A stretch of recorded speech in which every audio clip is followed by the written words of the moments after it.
Je viens témoigner de la richesse du territoire qui vous accueille.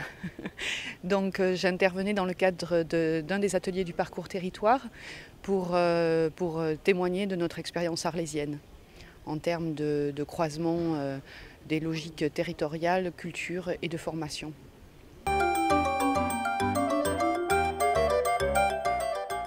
Je peux témoigner de ce qui a suscité du débat dans notre atelier et donc de cette problématique particulière que pose la question territoriale quand on s'attache à faire vivre un territoire, c'est s'attacher à créer du lien entre les acteurs de ce territoire.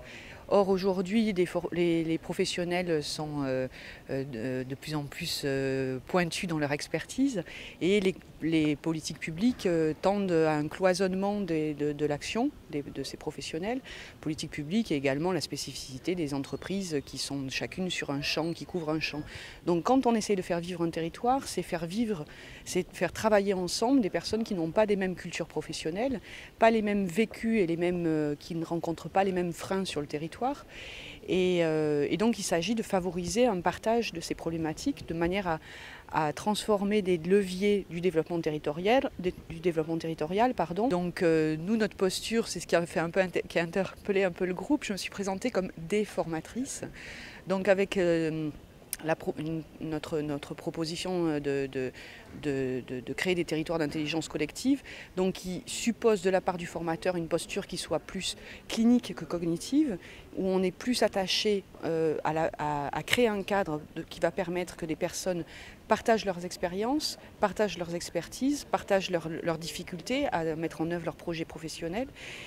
On va être plutôt sur la mise en œuvre d'un cadre plutôt que sur de l'apport de contenu de formation à proprement parler. Donc ce qui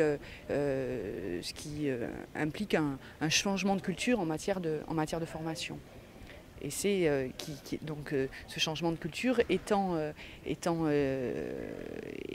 du fait qu'on essaye de faire vivre un territoire, donc d'améliorer la circulation des informations on a eu aussi un débat sur la question de la solidarité. Faire vivre un territoire, c'est aussi créer du lien social, du lien professionnel, donc une certaine solidarité interprofessionnelle pour pouvoir se saisir ensemble des problématiques qui freinent le territoire, donc qui freinent l'action individuelle, l'action structurelle, l'action des structures en elles-mêmes et l'action collective sur un territoire.